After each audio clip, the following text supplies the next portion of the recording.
পৌষ সংক্রান্তি। আর বাঙালি জানে পৌষ সংক্রান্তি মানেই কিন্তু সেই চেনা হাড় কাঁপানো ঠান্ডাটা।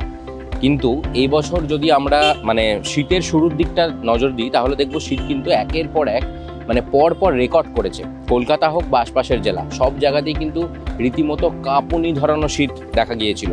কিন্তু মকর সংক্রান্তির দিনটাতেই যেন হঠাৎ একটু ছন্দপতন, মানে কলকাতার তাপমাত্রা নামলো, কিন্তু সেই যেটাকে বলে কনকনে ঠান্ডা সেটা কিন্তু দেখা গেল না। কেন এমনটা হলো? শীত কি তাহলে বিদায় নিতে চলেছে? মানে শীত কি আর পড়বে না?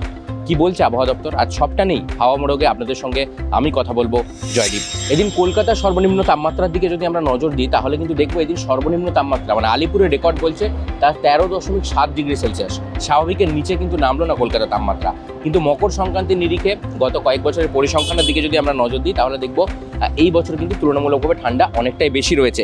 2024 সালের যে ডেটা, সেদিন মকর সংক্রান্তিতে তাপমাত্রা ছিল 19.7 ডিগ্রি সেলসিয়াস।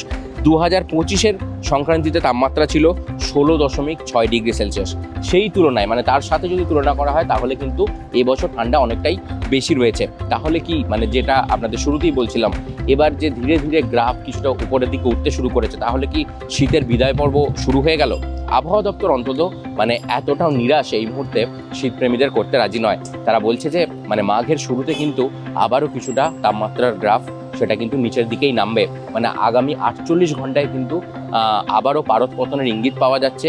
23শে জানুয়ারি সরস্বতী পুজো রয়েছে, বাঙালির আরও এক ফেস্টিভ্যাল। সেই দিন পর্যন্ত কিন্তু বাংলায় ভালো রকম শীতের আমেজই থাকবে।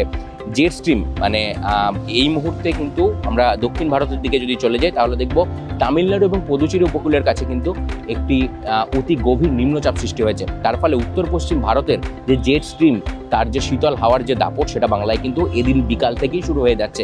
তার ফলে কিন্তু পারদ পতন আগামী 48 ঘন্টায় বেশ কিছুটা দেখা যাবে। কুয়াশাচ্ছন্ন যে ভাব গত কয়েকদিন আমরা দেখেছি, গোটা বাংলাতেই কুয়াশাচ্ছন্ন পরিস্থিতি যে আমরা দেখেছি, সেটা কিন্তু চলতে থাকবে দক্ষিণবঙ্গের জেলাগুলোতে। তবে তার দাপট কিছুটা কমবে, কিন্তু উত্তরবঙ্গ এই মুহূর্তে কিন্তু কুয়াশার হাত থেকে রেহাই পাচ্ছে না। দার্জিলিং, কালিম্পংয়ের মতো পার্বত্য যে জেলাগুলো রয়েছে, তার যে পার্বত্য অঞ্চলগুলো রয়েছে, সেখানে কিন্তু তাপমাত্রা 2 থেকে 4 ডিগ্রি সেলসিয়াসের মধ্যে আগামী কয়েকদিন ঘোরাফেরা করবে। তবে উত্তরবঙ্গের নিচের দিকের যে জেলাগুলো রয়েছে, কোচবিহার, জলপাইগুড়ি, মালদহ, এই সমস্ত জেলাগুলোতে কিন্তু তাপমাত্রা 10 ডিগ্রির ওপরেই থাকবে বলে মনে করা হচ্ছে। অন্যদিকে পশ্চিমাঞ্চলের যে জেলাগুলো রয়েছে, গত কয়েকদিন সেখানে রীতিমতো হাড় কাঁপুনি একটা ঠান্ডা আমরা দেখতে পেয়েছি। সেইখানেও গ্রাফও এই মুহূর্তে কিছুটা ঊর্ধ্বমুখী, কিন্তু আগামী মানে 48 ঘন্টা 72 ঘন্টা এই সময়সীমাটার মধ্যে কিন্তু আবারও তাপমাত্রার গ্রাফ কিছুটা নামতে পারে। 31শে জানুয়ারি পর্যন্ত কিন্তু ভোরবেলা মূলত মানে সকাল হওয়ার যে আগের সময়টা এবং রাতের গভীর রাতের সময়টায় কিন্তু বেশ কিছুটা টেম্পারেচার ড্রপ গোটা বাংলাতেই দেখা যাবে।